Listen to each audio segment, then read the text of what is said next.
Absent de son port-base depuis 116 jours, le Prairial fait route vers Papeete.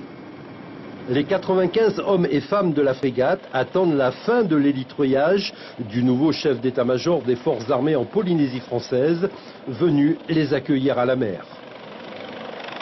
Et comme disent les marins, il est temps de se mettre au poste de bande, comme à chaque fois lorsqu'ils arrivent dans un port. Au bout de 4 mois de mission, même si la mission, comme j'ai dit, a été très intéressante et très riche, on est content quand même de reposer le pied sur le sol tahitien. Partie de Papeete le 31 mars dernier, la frégate a effectué 9 escales et a rendu visite à 5 pays amis de la zone ouest du Pacifique. Japon, Corée du Sud, Chine, Philippines, États-Unis. Les occasions de s'entraîner avec les marines de ces pays ont été multiples. Les occasions d'entraînement en groupe sont assez rares en Polynésie française. Nous avons eu la chance de faire de nombreux ravitaillements à la mer, de faire des exercices de tir en formation, de faire des visites de bâtiments étrangers, d'assister des bâtiments étrangers à la mer, de faire de nombreux exercices d'évolution, des exercices avec des hélicoptères étrangers. Donc nous rentrons pleinement opérationnels. L'occasion également de s'intéresser à la sécurité, aux affaires de cette zone et pour la France de ne pas être indifférente aux enjeux stratégiques et importants liés à ce vaste secteur. Rencontres, coopération, échanges ont été les leitmotifs de cette mission, exemple avec la Corée du Sud. Le jour de l'appareillage, un bateau de la marine locale appareillait avec nous pour la journée et nous passions quelques heures à nous entraîner, à échanger du personnel à la mer. Donc une partie de mes marins a pu aller sur des bateaux étrangers. Nous avons accueilli à bord de très nombreux marins étrangers et ça permet de raffermir les liens entre les marines et d'améliorer le niveau de coopération. Ah, la Corée était bien aussi. Pourquoi? Parce que c'est un changement. Partout là où on est parti, il y a beaucoup de Coréens, tout là. Et ça change un peu de Tahiti, quoi. Toutes les escales étaient magnifiques, à part une, bien sûr. En plus, c'était Tokyo. Alors comment elles sont les filles là-bas? Ah, les filles les filles sont jolies, comme partout. Après 37 000 km parcourus, 18 000 bouteilles d'eau consommées, plus de 6 000 baguettes cuites à bord, les retrouvailles du retour ont été plus que succulentes. Cette longue absence opérationnelle précède quelques jours de repos bien mérités pour l'équipage.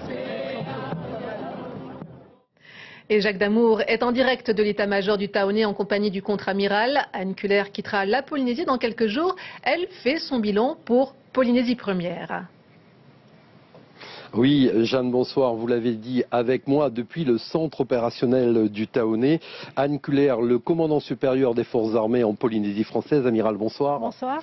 Alors, vous avez sous vos ordres 1365 personnels civils et militaires, 3 hélicoptères, 4 avions, 2 frégates, 3 remorqueurs et 1 patrouilleur. Est-ce qu'en 2014, ces moyens sont suffisants pour remplir vos missions, plus particulièrement celle de la souveraineté de la France ? Alors oui, ces moyens sont suffisants, même si un COMSUP rêve évidemment d'avoir plus de moyens. Mais oui, ils sont suffisants. Nous remplissons nos missions avec des moyens juste dimensionnés. Et nous effectuons nos missions de souveraineté, de sauvegarde, de sauvetage de la vie humaine, de préparation à des missions de crise également. Et nous estimons qu'avec le resserrement de nos emprises, la diminution de nos effectifs, de nouveaux modes de fonctionnement, nous arrivons effectivement à remplir nos missions. Alors, après 23 mois d'exercice, est-ce que ces missions classiques, selon vous, ont évolué? Elles n'ont pas fondamentalement évolué. Elles ont diminué en ampleur, effectivement. Nous faisons moins de certaines missions, un petit peu plus d'autres. Les autres, en particulier, c'est la surveillance de la zone économique exclusive, parce que nous pensons que même si nous arrivons à surveiller, il se peut que dans quelques années, nous nous fassions déborder. Donc on préfère être présent, mais fondamentalement, elles n'ont pas changé. Alors, autre volet, la protection des intérêts de la France dans le Pacifique et sa présence également. Vous avez à ce propos été très active en effectuant pas moins d'une quinzaine de visites dans les pays alliés de la région. Pourquoi ? Tout simplement parce que la France a un rôle à jouer dans le Pacifique. Elle est membre du Conseil de sécurité de l'ONU.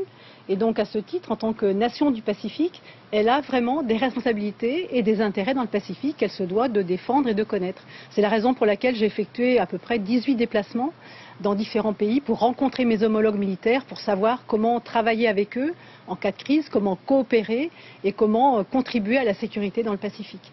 Alors justement, comment la France est vue dans ces pays que vous avez visités? Eh bien écoutez, elle est très bien vue. Nous avons en particulier bien avancé sur les relations avec nos partenaires américains, qui est notre plus gros partenaire dans la zone.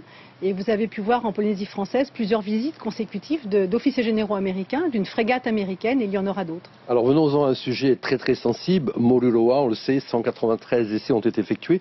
Vous avez été la première autorité militaire à déclarer au cours d'un voyage de presse national en février 2014 que l'atoll est aujourd'hui un site de stockage de déchets radioactifs. Le voile est enfin levé ? Alors je ne sais pas si le voile est enfin levé, mais en tout cas j'ai dit la vérité. La vérité, c'est qu'effectivement on se trouve avec deux atolls qui sont des atolls répertoriés à l'ANDRA, qui est un organisme qui gère les sites de stockage de déchets nucléaires. Alors, Moruroa et Tato, l'association des travailleurs et victimes de Moruroa et Whangataofa, reproche à l'État de n'avoir toujours pas invité sur le site de Moruroa une délégation de scientifiques nationaux qui ne seraient ni juges ni partis. Que répondez-vous à cela ?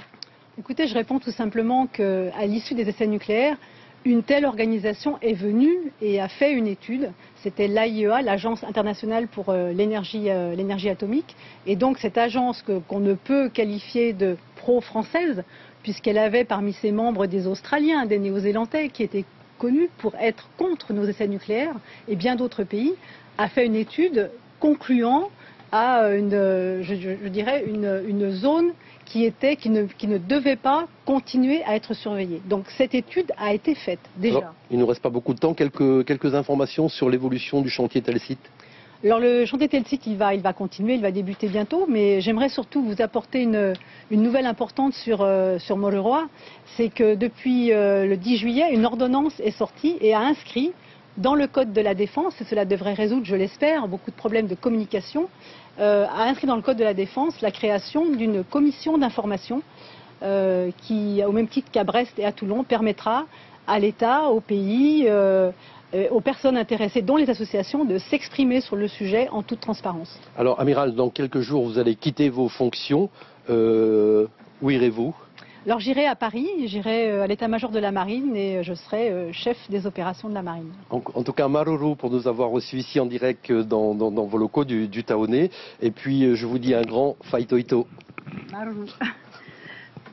Voilà, j'annonce quitte sur ces images. Je vous passe le relais pour la suite et fin de notre